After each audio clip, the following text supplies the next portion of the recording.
एक तरफ देश की न्यायपालिका और दूसरी तरफ कॉकरोच जनता पार्टी। सुनने में भले ही ये किसी कॉमेडी फिल्म का नाम लगे, लेकिन आज के इस विश्लेषण में हम एक ऐसे इंटरनेट सेंसेशन की बात करने जा रहे हैं जिसने व्यंग्य यानी सटायर को विरोध का एक बेहद धारदार हथियार बना दिया है। तो चलिए इस पूरे विवाद की तह तक जाते हैं। चलिए सीधे उस चिंगारी से शुरू करते हैं जिसने इस आग को भड़काया। 15 मई की बात है। रिपोर्ट्स के अनुसार chief justice of India Suryakant ने एक मौखिक टिप्पणी की। उनके हवाले से कहा गया कि भारत में कई ऐसे युवा हैं जो कॉकरोच की तरह हैं, जो सिर्फ अटैक करते हैं। जैसे ही बेरोजगार युवाओं और एक्टिविस्ट की तुलना कॉकरोचों से होने की ये खबर बाहर आई, इंटरनेट पर तो जैसे भूचाल आ गया। और इस गुस्से का नतीजा क्या हुआ? अभिजीत दीप के नाम के एक व्यक्ति ने एक वेबसाइट ही लॉन्च कर दी, कॉकरोच जनता पार्टी। ये एक सटायर था, एक तीखा तंज, लेकिन कमाल की बात तो यह है कि देखते ही देखते 400 से ज्यादा लोगों ने रजिस्टर करके इस पार्टी की आधिकारिक सदस्यता भी ले ली। ये कोई छोटी बात नहीं है, ये दिखाता है कि लोग इस व्यंग के साथ कितनी मजबूती से जुड़ रहे थे। बात सिर्फ आम जनता तक ही सीमित नहीं रही। इस पार्टी का आइडिया इतना वायरल हुआ कि बड़े बड़े राजनीतिक चेहरे भी इसके समर्थन में उतर आए। तृणमूल कांग्रेस की सांसद महुआ मोइत्रा ने तो सार्वजनिक तौर पर इस कॉकरोच जनता पार्टी में शामिल होने तक की इच्छा जता दी। मतलब जो बात एक इंटरनेट जोक की तरह शुरू हुई थी, वो अब एक सीरियस पॉलिटिकल स्टेटमेंट बन चुकी थी। भाग 1, सटायर का हथियार। आइए जरा इस पार्टी के उस मैनिफेस्टो को खोलकर देखते हैं जिसने सत्ता के गलियारों पर सीधे तंज कसे हैं। अब जरा इस पार्टी में शामिल होने की शर्तें देखिए। पहली शर्त, आपका बेरोजगार होना जरूरी है, चाहे वो मजबूरी में हो, अपनी मर्जी से हो या फिर अपने उसूलों के कारण। दूसरी शर्त, आपको आलसी होना चाहिए, मतलब आपकी सारी एक्टिविटी सिर्फ ऑनलाइन ही होनी चाहिए। और तीसरी, देश की समस्याओं पर शिकायत करना या रेंट करना आपका पेशा होना चाहिए। सच कहें तो ये शर्तें मजाकिया तो हैं, लेकिन ये बेरोजगारी और आम आदमी की हताशा की एक बहुत ही डार्क और कड़वी सच्चाई को भी सामने रखती हैं। मैनिफेस्टो के पहले हिस्से पर गौर करते हैं। इसमें साफ साफ मांग रखी गई है कि रिटायरमेंट के बाद किसी भी चीफ जस्टिस को राज्यसभा की सीट बिल्कुल नहीं मिलनी चाहिए। ये सीधा इशारा था पूर्व सीजेआई रंजन गोगोई की नियुक्ति की तरफ। इसके अलावा अगर चुनाव में एक भी सही वोट करता है तो सीधे मुख्य चुनाव आयुक्त को यूएपीए के तहत गिरफ्तार करने की बात कही गई। और हाँ, बिना किसी नए परिसीमन के मौजूदा 543 सीटों में ही महिलाओं को 50% आरक्षण देने का मुद्दा भी इसमें शामिल है। दूसरे हिस्से में इस व्यंग की धार और तेज हो जाती है। इसमें मांग की गई है कि उन मीडिया हाउसेस के लाइसेंस रद्द किए जाएं जिन पर बड़े कॉर्पोरेट्स का एकाधिकार है, जिन्हें आम भाषा में अक्सर गोदी मीडिया कहा जाता है। साथ ही न्यूज एंकर्स के बैंक खातों की जांच की बात है। और सबसे दिलचस्प, चुनाव जीतने के बाद अपनी पार्टी बदलने वाले नेताओं पर सीधे 20 साल का बैन लगाने की मांग रखी गई है। इस मूवमेंट में तब और जान आ गई जब अंजलि भारद्वाज जैसे एक्टिविस्ट्स ने अपने सुझाव दिए। उन्होंने कहा कि भाई ये पार्टी आरटीआई के दायरे में होनी चाहिए। इसमें किसी भी तरह के इलेक्टरल बॉन्ड्स या गुप्त चंदे की कोई जगह नहीं होगी।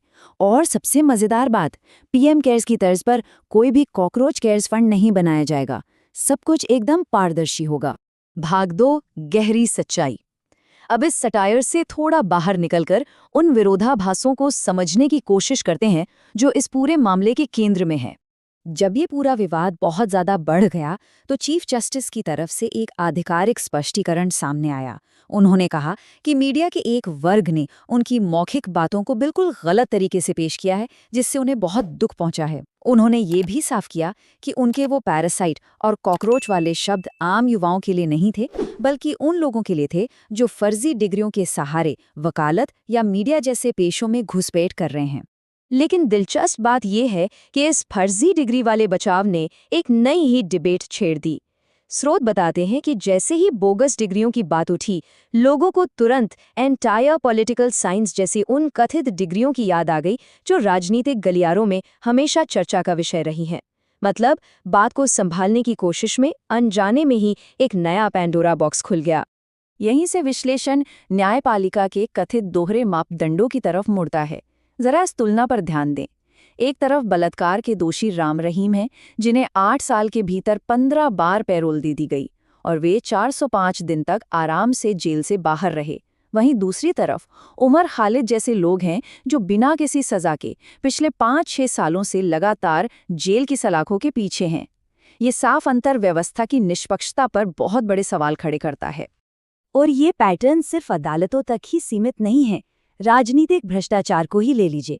अक्सर देखा जाता है कि विपक्षी नेताओं पर तो तुरंत कार्रवाई होती है, उन्हें दोषी ठहरा दिया जाता है, लेकिन जैसे ही कोई दागी नेता सत्ताधारी दल में शामिल होता है, सारी जांच एजेंसियां और अदालतें अचानक शांत हो जाती हैं।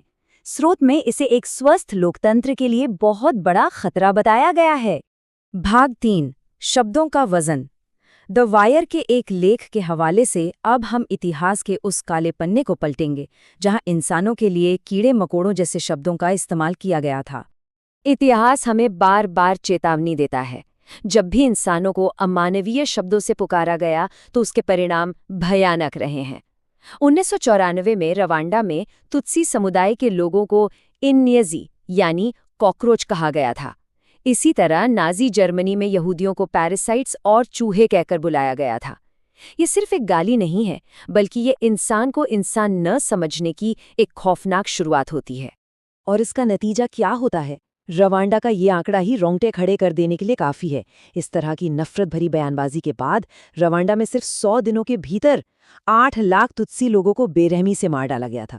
8 लाख! यही वजह है कि जब भी ऊंचे पदों पर बैठे लोग ऐसे शब्दों का इस्तेमाल करते हैं तो उसे इतनी गंभीरता से लिया जाता है। भाग 4, अनदेखे संकेत।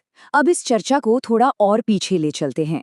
द कारवा मैगजीन की 2019 की एक इन्वेस्टिगेटिव रिपोर्ट हमें कुछ पुरानी लेकिन बहुत अहम जानकारियों की तरफ ले जाती है। इस रिपोर्ट की टाइमलाइन काफ़ी चौंकाने वाली है। 2012 में जस्टिस सूर्यकांत पर रियल एस्टेट से जुड़ी कुछ कथित अनियमितताओं के आरोप लगे थे। फिर 2017 में एक कैदी ने 8 भ्रष्टाचार के मामलों की पूरी लिस्ट बनाकर शिकायत की, और हैरानी की बात यह है कि उस मामले की सुनवाई वो खुद ही कर रहे थे। इन सारे रेड फ्लैग्स के बावजूद वे अक्टूबर 2018 तक हाईकोर्ट के कलेजियम में बने रहे और बाद में सुप्रीम कोर्ट तक प्रमोट हुए। रिपोर्ट में ये भी बताया गया है कि कॉलेजियम के भीतर भी कई बार गंभीर सवाल उठे हैं, जैसे कि जस्टिस यशवंत वर्मा के घर से नकदी मिलने का मामला, जिसके बाद महाभियोग तक की नौबत आ गई थी और उन्हें इस्तीफा देना पड़ा था। ये सब कोई इक्का दुक्का घटनाएं नहीं हैं, बल्कि ये एक बहुत बड़ी व्यवस्थागत समस्या की तरफ इशारा करती हैं, जिस पर शायद कभी ठीक से बात ही नहीं की गई। तो इन सब चीज़ों को देखने और समझने के बाद एक बहुत ही गहरा सवाल हमारे सामने आता है। सोचने वाली बात है कि एक लोकतंत्र को असली आकार कौन देता है? क्या एक ताकतवर जज के शब्दों में ज़्यादा पावर है, या फिर उस आम जनता के वायरल और व्यंग्यात्मक प्रतिरोध में, जिसने एक झटके में पूरी व्यवस्था को कटघरे में खड़ा कर दिया? सत्ता और जनता के आक्रोश के बीच का ये बैलेंस ही हमारे समय की सबसे बड़ी कहानी है। इसी सवाल के साथ हम आज का ये विश्लेषण यहीं खत्म करते हैं।